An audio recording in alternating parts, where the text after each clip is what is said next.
This episode of The Hirsh Show is brought to you by Knack Bags, the best backpacks for working from anywhere.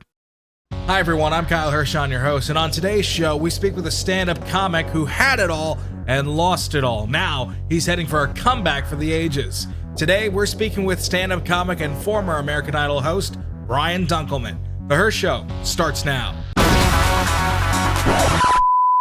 From the Empty the Bench Podcast Network, straight out of New York City, it's time for The Hirsh Show.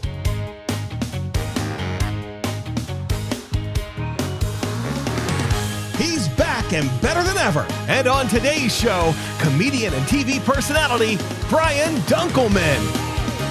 With your host, Kyle Hirsh.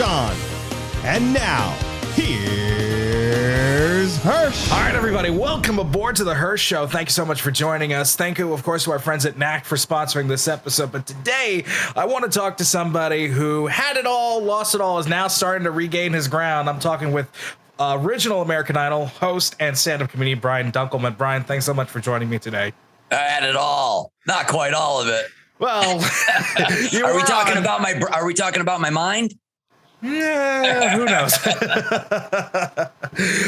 So first of all, Brian, how are you doing today? I'm fantastic, man. Thanks for having me on. Hey, no, man, it's my pleasure. First of all, I wanted to talk about your new documentary that just came out about a few months ago, Dunkleman. You can find it on Amazon Prime, and I just watched it earlier this morning. And you know what's really, it's great. What's great about it is it's just so raw. You know, it's so minimalistic, but yet it conveys so much emotion in almost 2 hours worth of footage. I appreciate that, brother. Now, why did you decide, okay, now's the time for me to tell my story?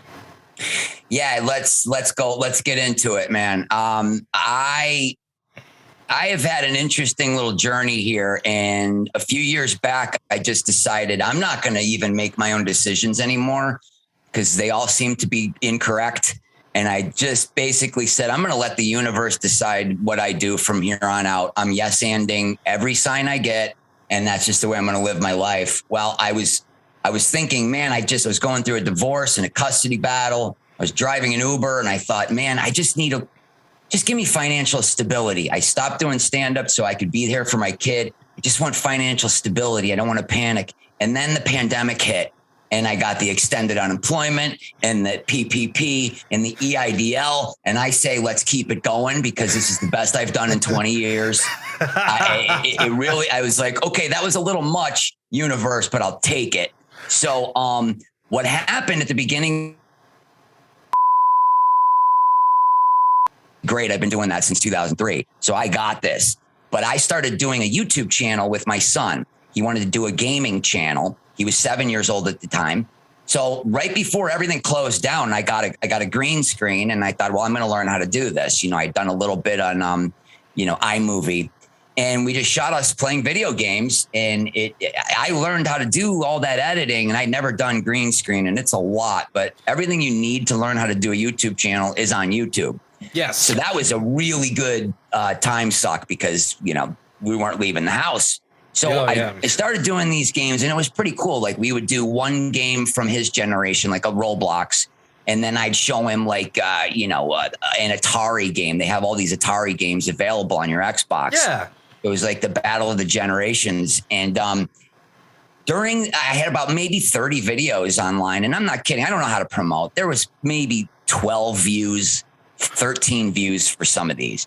One of them happened to be a director producer who contacted my manager and basically was like, I want to talk to Brian about doing a film about his life story. Wow. This is out of the blue. Like nothing had happened for me career-wise in a while. And we had a conversation. We had a conference call, and we ended up talking for about 4 hours. And I just started at the beginning and told this guy my story. And then this was right at the kind of the very end where it was lightening up a little bit with the lockdown before it got bad again. And we had lunch outside, and we had an 8-hour lunch, and he's just writing furiously. And so he decided he wanted to do a feature film, kind of like Private Parts, about my life story, me playing myself. And he decided, well, I'm going to rent a little theater. We'll get to you on camera, telling some of these stories. We'll put some clips from Idol. We'll put some tweets, some news stories for us, like just to show investors. Well, the night before, I smoked some pot, and I thought, oh, should I have written something down? I didn't write anything, and I thought, God, should I do like a one-man show? Shit, it's tomorrow. And when we got there, he set the cameras up, and we wrote a little intro for the beginning. And then I just said, you know what, just start rolling, and I'm going to start talking.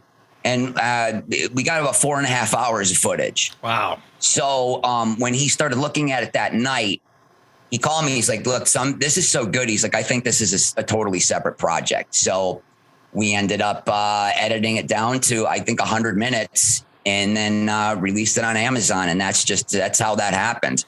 Yeah, and again, like I said, I enjoyed watching it so much because of the rawness and the just the real emotions that we see from you. You know, dealing with all the hardship that you've been dealing with for the last 20+ years. Yeah, and it's literally every painful moment of my life that I was reliving, and there's no. It's just me in one room. It's me in front of a black curtain telling my story with a handful of pictures. You know, we had a lot of interest from networks and streaming services, but they wanted to see it as a finished documentary, and that costs a lot of money. Yes. And it was like, American Idol's not going to give me permission to use clips, and music and stuff is very expensive. So I just decided it's basically a one-man show straight into camera with no audience. So we figured the story is raw. The performance is pretty raw because I was really reliving all of this right in front of the camera. So like the production value is very raw as well. So that's kind of the whole feel that I thought was appropriate for it. Oh, yeah. And not to like downplay everything that, you know, was going on in the previous years leading up to this documentary. It's like, now have you since been given up the Uber driving, and are you now back on the road doing stuff? I'm living off that government cheese, brother. Keep it coming. Keep it coming. Socialism for the rich and barely surviving independent contractor. That's what I'm all about. Yeah.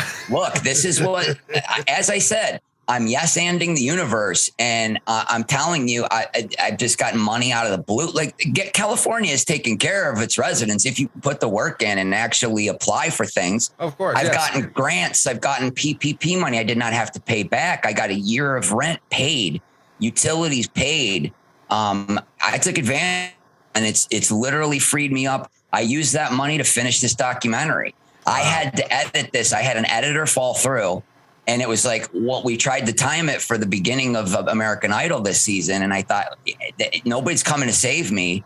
I got to learn how to do this. And I can't do it on iMovie. So I actually had to learn how to use Adobe Premiere Pro. And look, there were nights I was in tears. I'm like, I can't do this. Wow. And I just kept going, and I finished it. And yeah, so far, look, before the pandemic, I was flat broke. I was going through a divorce and custody battle. I was driving an Uber.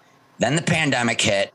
I've got money in the bank. I did my first acting gig in 6.5 years a couple months ago. I got a film on Amazon Prime, and I'm currently in development for my own television show. So I don't know if something happened at CERN. I popped into a new reality. I don't know, but everything's going right, and I'm just going to keep riding it. So no, I have not gotten back in that Uber. But if I have to, I will. Yeah. Thanks, COVID. 4 more years. Yeah. Let's keep it going. Of course. So I of course, you know, I brought you on here because I was a big fan of Idol growing up, and I do remember the first season because I remember watching the DVD of season 1 that came out a long time ago, and it was you and Ryan, and I kept watching the bloopers for whatever reason. there was like, I forget where you were. I think you were in like Chicago or something. You and Ryan were at a pier, and you were like pretending to piss or whatever. Yeah. That was the most fun that I had actually with Ryan. Was every city we would go to, and the director who directed the first auditions was a really funny guy. We got along great. He just had a great comedic mind. So he would be like, first thing in the morning before we shot, let's just go tool around the city and see what we can come up with. Let's go to all the landmarks and just come up with funny stuff. And a lot of it didn't make it to the show. One in particular that I thought was so funny we were in Miami. So there's a tight shot of me and Ryan, and you can see the ocean. It's beautiful. Yes. And we start talking about the auditions, and then it pans back and we're rubbing suntan lotion on two old Cuban guys.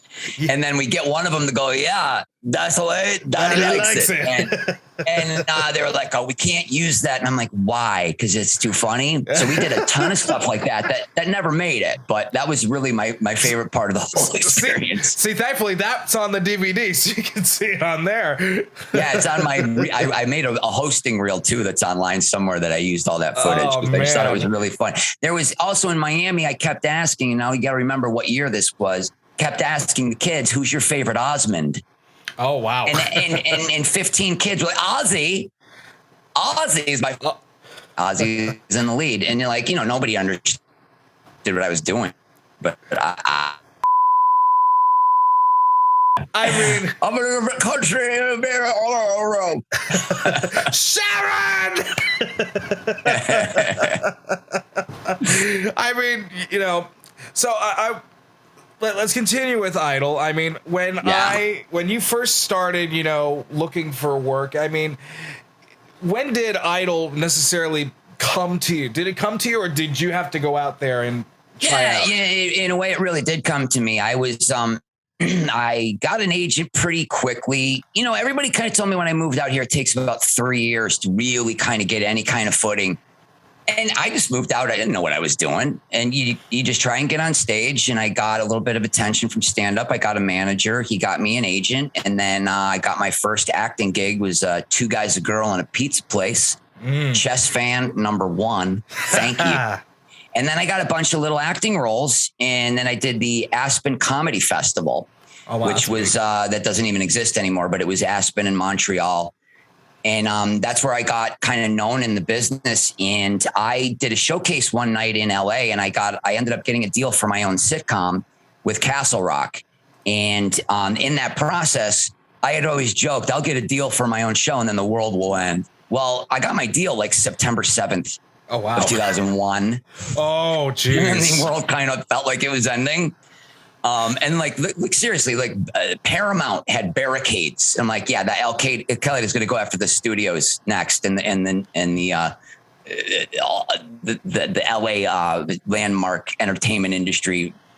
I don't know what I'm saying. Anyway, I pitched all the networks, and they bought literally 30% of what they usually do. But people remembered me from the pitch at Fox, and I had decided I'm not going to go on any more hosting auditions. I had just done Friends. I guest starred on that show, and I was building an acting resume, but they requested that I come in for this show called Pop Idol. And I was like, well, I don't want to piss anybody off at Fox. I'll go in, and I just ended up getting the damn thing. So that's how that worked. They had already seen 3,000 people for that gig. Wow. When I came in. They chose you and Ryan Seacrest. Apparently they chose me, and then they had me test again the next day. They had me meet Ryan. And I guess what happened is they didn't feel comfortable giving this gig to two guys that had no broadcasting experience. Right. And Ryan had a successful radio show and had done a couple TV gigs. So they put us together. We had a final test, and literally we were working the next day. Wow. And to think, how many episodes did you end up doing of Idol? What, 25, 30? Something like that. 25, I think. Jeez.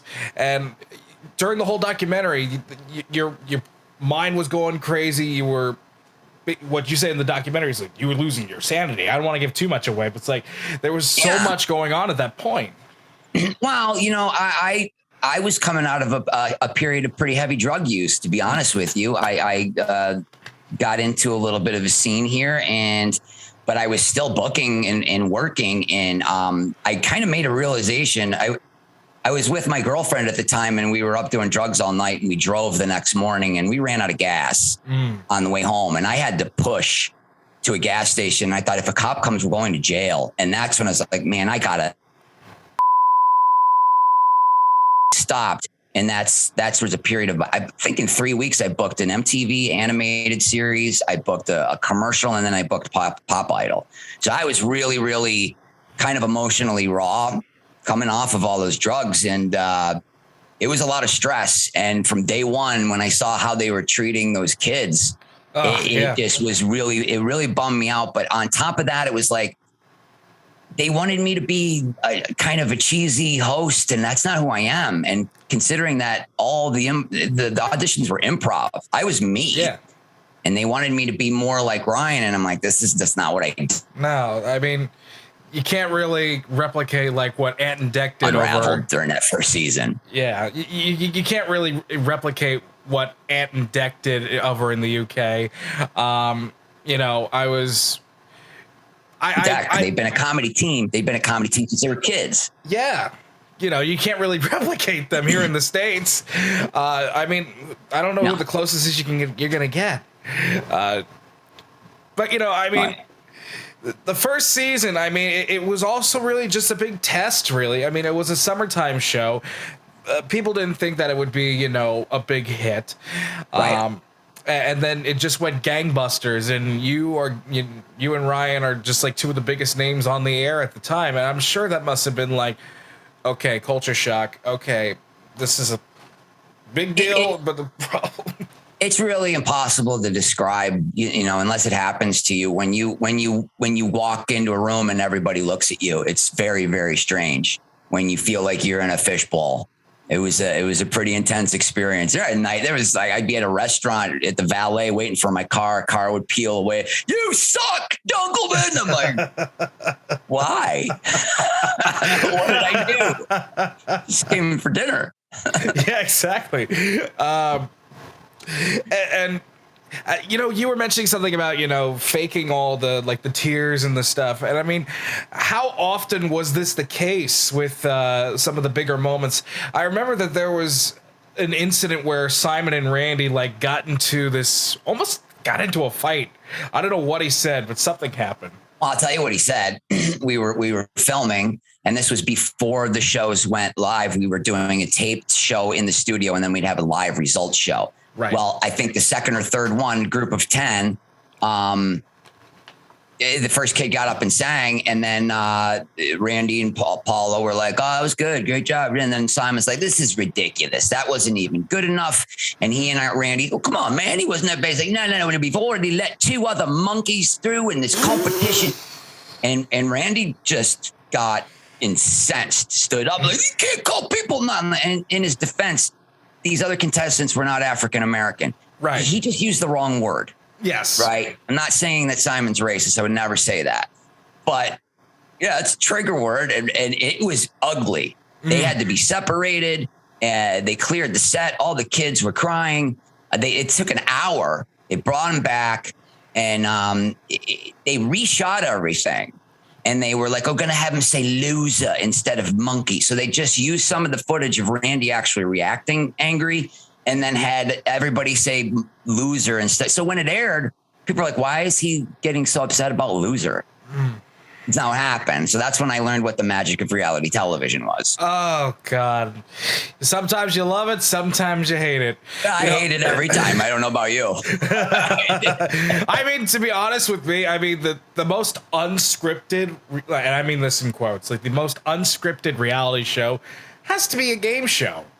I mean, I was on one, and I was thankfully fed no lines. I was told not to tell, my mother died or whatever, blah, blah, blah. You know, it was just me being who I am. That's what I feel like the most unscripted reality television. But yeah, you see so many of these shows come up, like Got Talent, The Voice. They all emulate the same profile that Idol had. Hey, listen, here's the deal. I can tell you right now, there is currently a surplus of talent. Oh, very much so. Across every genre of let's call off the search. We got enough. There's not enough gigs for the talent that we have in the business already. We don't need any more people in this business. Stay home. Get a job. Yeah. leave it to the professionals, God damn it. Oh, we need more singers. We just don't have enough singers. Singing's easy. I can sing. I've got 90 Dunkey on my Instagram. Yes, the Dunkey. I love I'll tell you right now, and someday I'm going to die, and people are going to do a deep dive, and they're going to be like, I had no idea this guy was a genius. I got frustrated during the pandemic where I couldn't perform, and I had one thought. I was like, I miss doing live, like private room karaoke. You ever been to one of those? Yes. I've been with a whole party of like a birthday party of 30 people, and I've been with one other person, and it's so much fun. And I thought, wait a minute, my living room is a private room. Why don't I just start singing it? And I'm not kidding. I've got 80 or 90 online, and it became, I haven't even been doing stand-up because I've been enjoying it so much. And I don't know. It's all I want to do now. But and then Kelly Clarkson comes out with her Kelly-okie. Oh, sorry, yeah. I smell a lawsuit. Yeah. Although it doesn't take a genius to put Okie on the end of your name. Oh, of course. For what I could do Hirsh for all I know. That actually sounds good. It sounds chocolatey.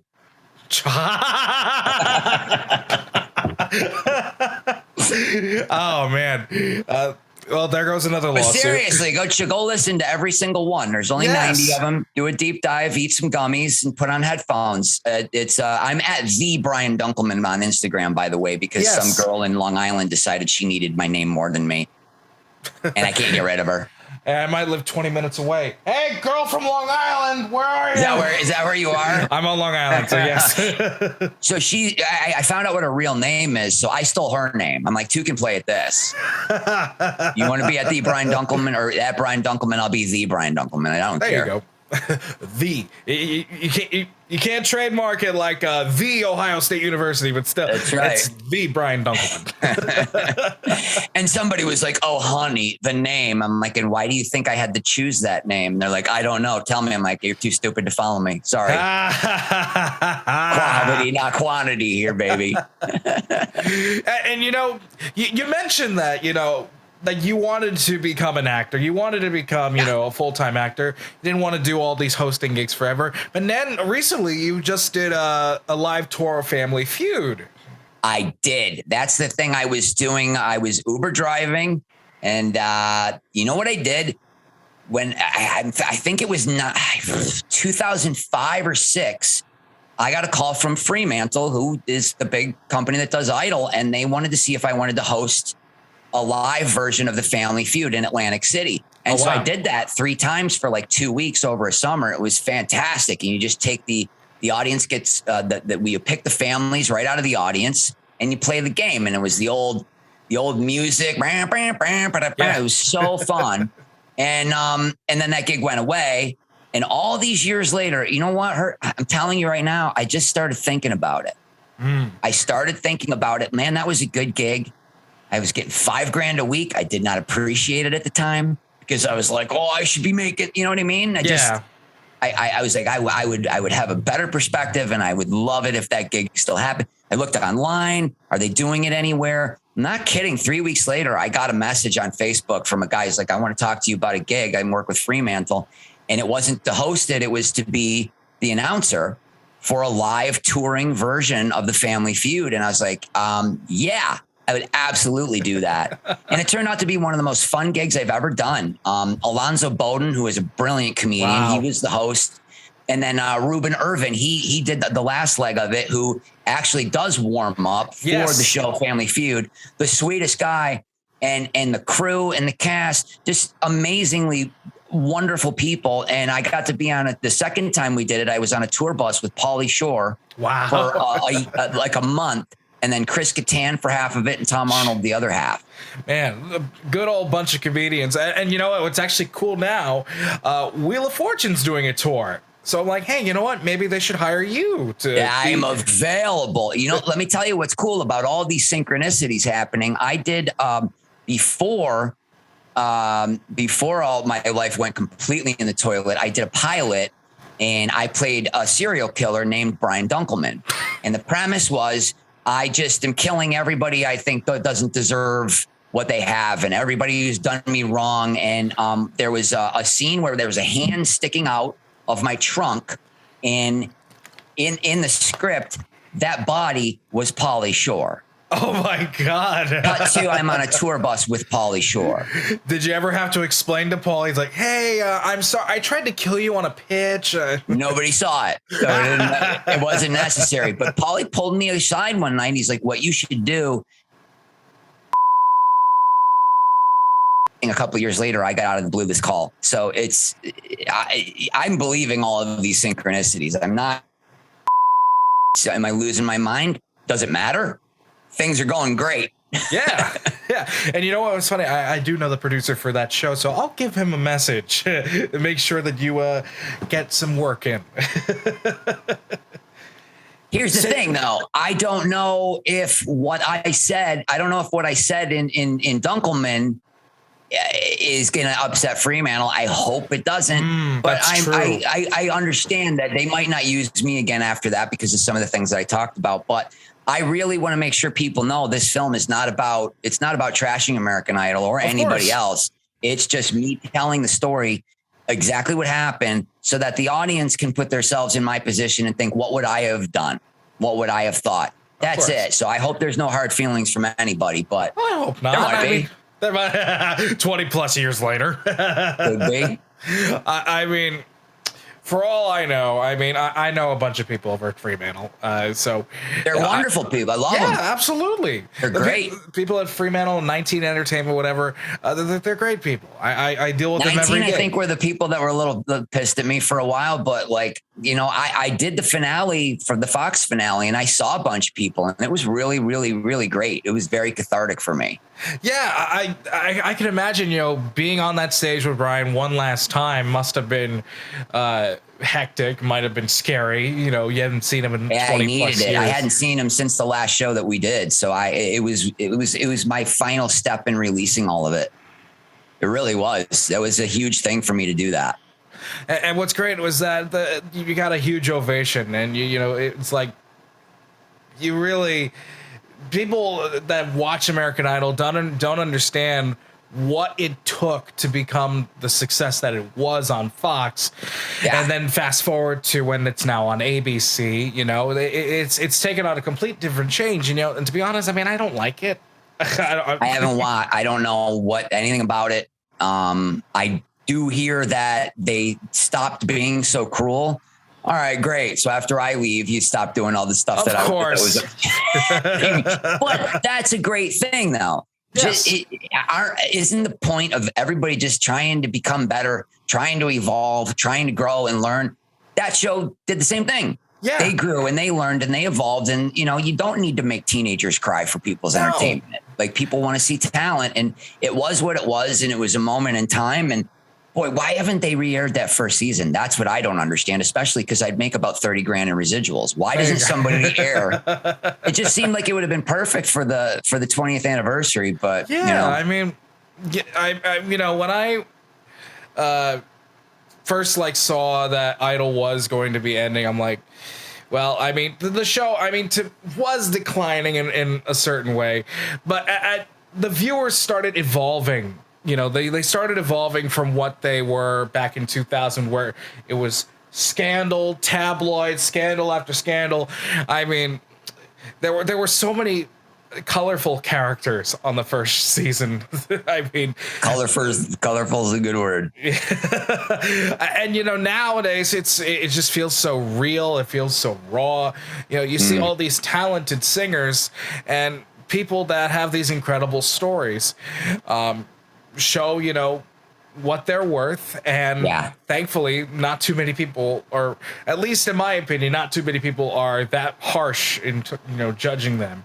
I think they've got a good team now, but if I ended up on Idol, I'd be the first one eliminated. My left eye just started twitching every time I hear that music. Sorry if I brought up past trauma. All been dealt with, man. Oh, yeah. So right now we're going to take a little bit of a break. We'll meet up with our sponsor, NAC, and then we'll come back and we'll talk about what Ryan Seacrest was really like. Ryan Seacrest. We'll be right back.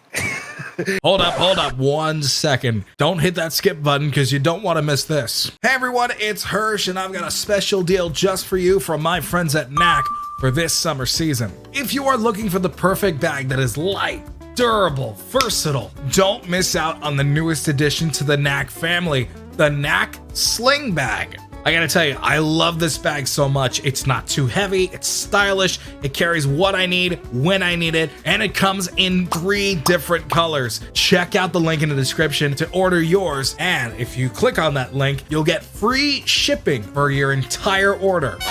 And of course, thanks to our friends at Knack for sponsoring this episode. If you happen to get a Knack bag for yourself, don't forget to post it on social media and tag us at The Hirsh Show. We want to see you enjoying your new Knack bag.